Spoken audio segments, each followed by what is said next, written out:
A jealous God will not be content with a divided heart, he says. He must be loved first and best. He will withdraw the sunshine of His presence from a cold, wandering heart.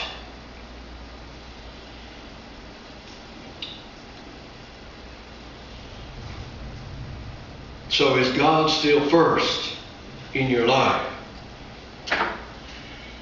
As I've said, you could be, it could be that some people are blaming the boring worship service or the boring sermon or someone other than yourself for your spiritual dullness, when you should look inside and see that God is no longer number one. That could be it. When I was in high school, I had one of the most loving, caring pastors that anyone could ever have.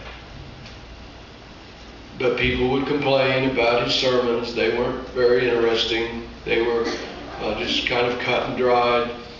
That's what they thought. As I was growing up in the church, I never can remember having a pastor who was a tremendously dynamic preacher. But I never can remember thinking about things being boring at church. And the reason was, I came wanting to be filled. Amen. And I remember as a teenager sitting up near the front when all the other teenagers sat somewhere else, back towards the back. And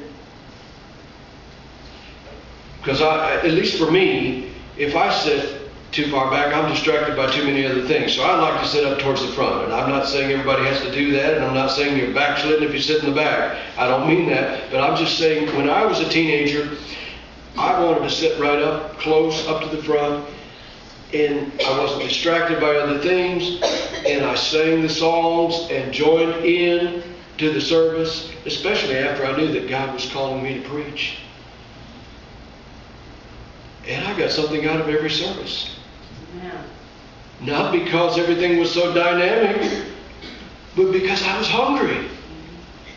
You know, it's amazing how hunger will make some kinds of food taste better than they would have otherwise. Isn't it?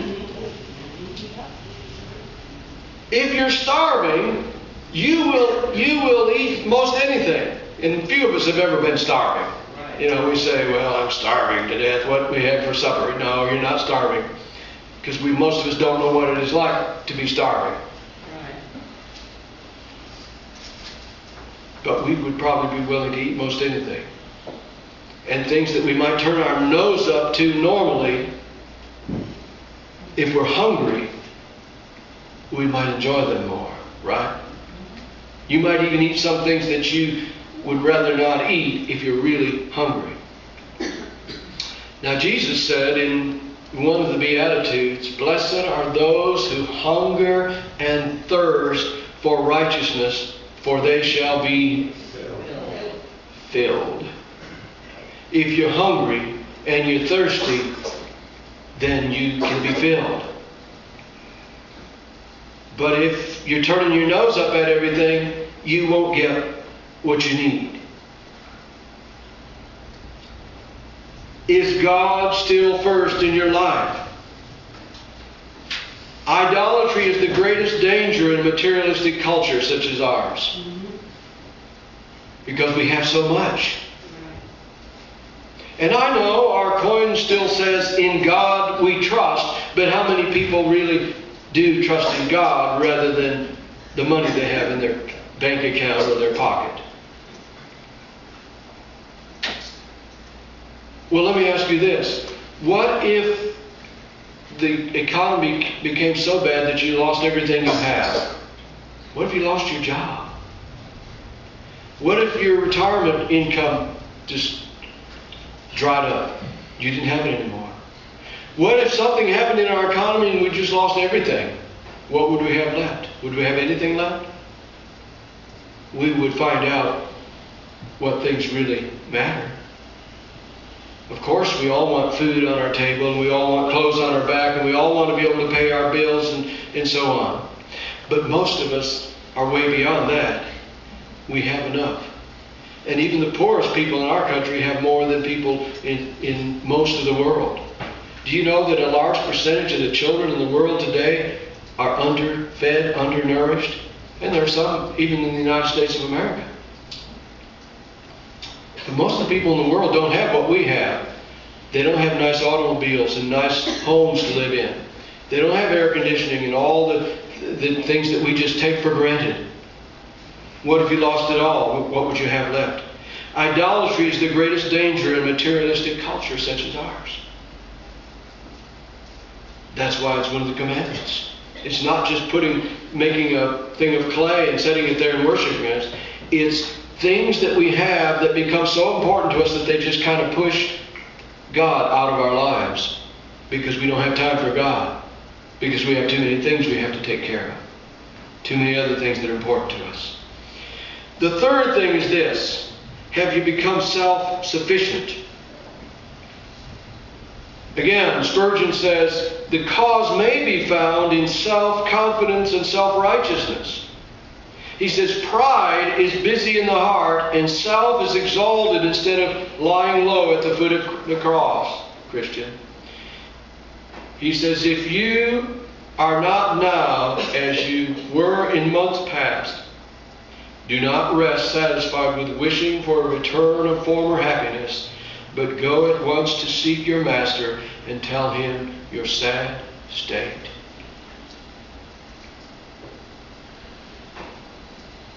Pride caused Satan to lose his place in heaven. Pride. It was pride that caused Satan to lose his place in heaven. We might think robbing a bank or committing adultery or embezzlement. We can name all kinds of terrible things that go on in our society today. Or killing somebody. We might think those are the very worst things that could happen, and they're terrible sins. But idolatry is number 2 on the list of the 10 Commandments. And if anything becomes too important to us, it begins to push God out of our lives. Pride caused Satan to lose his place in heaven. Pride will cause you to lose the joy of the Lord. And so the only solution is to get our eyes off ourselves and onto Jesus as the source of our strength and the source of our salvation. In Ephesians 6:10 it says, be strong in the Lord and in His mighty power. Not in yourself, not in your own ability.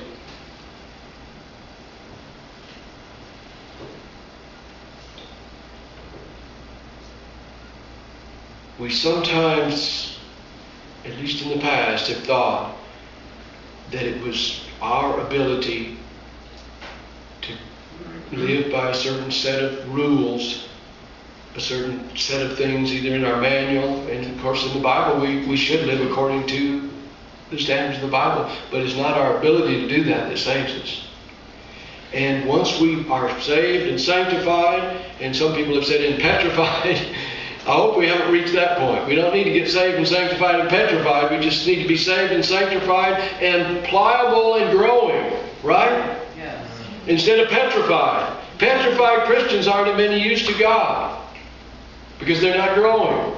They're just staying in one place and smug about things and think everything is fine. And you know, the church at Laodicea, they thought everything was going great. But Jesus looked at them differently.